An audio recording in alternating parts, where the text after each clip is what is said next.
Hi, Donna here. Welcome to my office.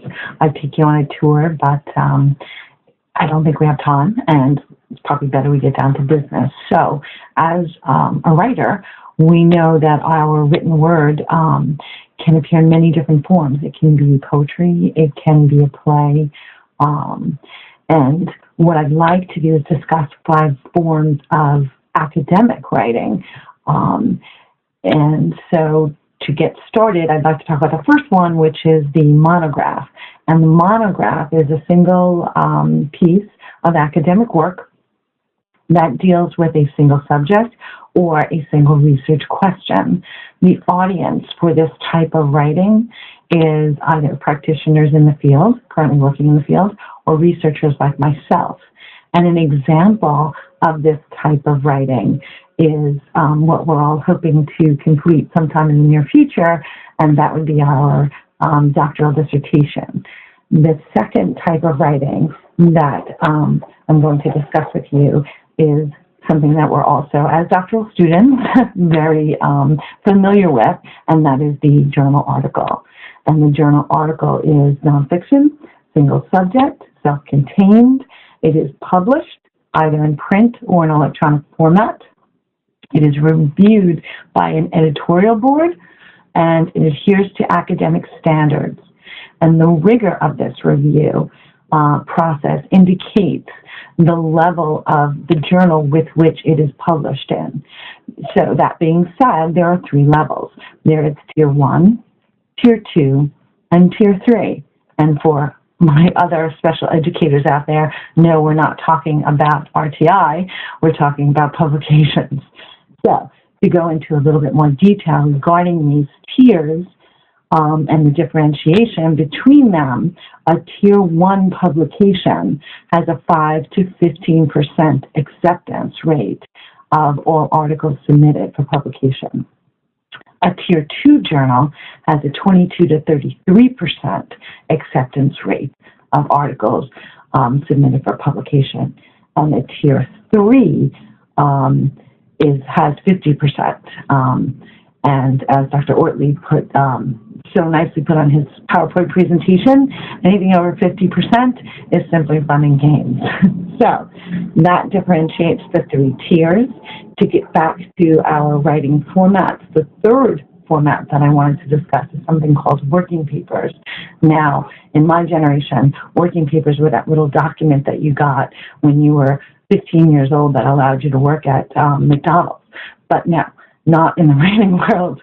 Writing papers, the format writing papers is, again, a nonfiction, single subject, self-contained piece of writing that is published, but the differentiation here is there is no formal review, but it must also apply to the academic standards. So this type of writing and publication provides the author, because it's more easily accepted, it provides the author with a quicker feedback. And so in that regard, it gives the author more knowledge than to move ahead with that type of writing.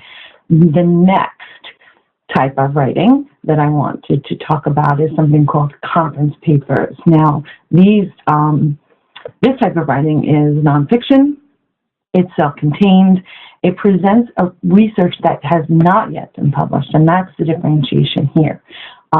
This research is usually presented during a conference, either in a poster board session, or it could be during the general session, or even one of the breakout sessions.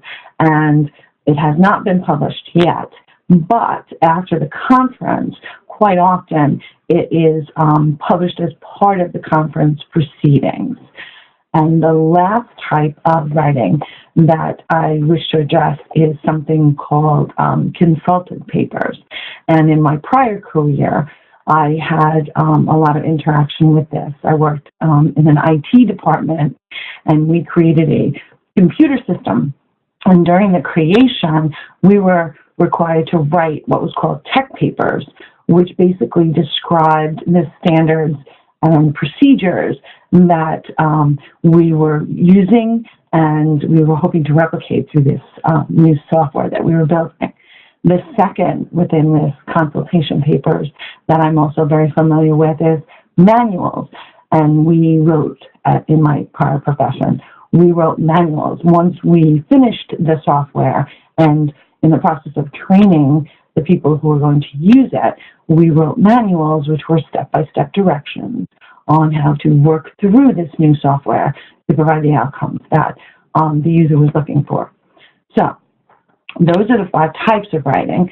So now I'd like to talk about publications, but to move ahead with that, I'd like to tell you my focus. So my focus looking at publications is, of course, surrounding my dissertation topic, which is using iPads with secondary learners who have learning disabilities in order to help them build and develop vocabulary knowledge. And so my topic kind of touches on 3 general areas within publication, the first being vocabulary development and literacy, the second being special adolescent, special education students, and the third being technology. And so when I looked to find journals that maybe weren't as known as others in the field, the first thing I came across was 2 online journals that really were technology specific. And the first journal is a journal called the Center for Digital Education. And the website that you would use to access this journal is centerdigital.com. Now, this is solely an online journal. It is a one-of-a-kind publication that provides K-12 and higher education leaders with research-rich content that includes perspectives from public sector peers as well as industry experts. It has a circulation of 60,000 plus. Submissions for this journal take about 4 or 5 months for review. The submission length for this journal is 12,000 words. And there was no indication of a Tier 1, Tier 2, or Tier 3 level with regards to acceptance. I didn't see it anywhere. The second journal, which again is an online journal, and it speaks directly to technology and education, and the name of the journal is Contemporary Issues in Technology and Teacher Education. And it goes by the acronym of CITE Journal. And the website with which you would access information for this journal is citejournal.org. Now, this journal is very interesting. It has an entire area dedicated to great detail regarding submission requirements. There's actually 7 pages of information about the format and the content. And submissions can be written to within 3 major categories of this magazine, of this journal. And the first category is current issues, and the second is current practice, and the third is seminal articles. And it gives you general guidelines with regards to length and originality, and it gives you previews and also outlines and presentations. It does not, again, indicate whether it's a Tier 1, Tier 2, or Tier 3, but again, it is very specific with regards to the format with which one should submit articles in order for them to be accepted into this online publication.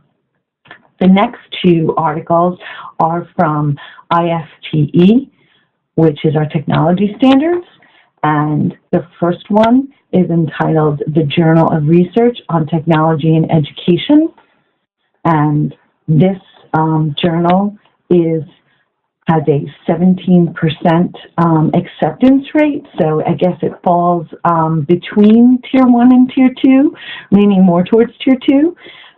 Again, it can be accessed through the ISTE.org, and The guidelines are very specific regarding content and style and length, and they give an explanation of the review process.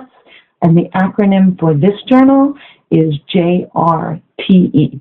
Again, it is it's Research on Technology in Education. And the other journal, again, information on this one is also available through SDISTE.org, and that is the Digital Learning in Teacher Education journal, and the acronym for that is JDLTE. And like it's the one prior, the submission outline is very specific with regards to purpose and content and style. This does not give an indication of an acceptance rate. It accepts articles that should be approximately 4,000 to 6,000 words and include 120-word abstract.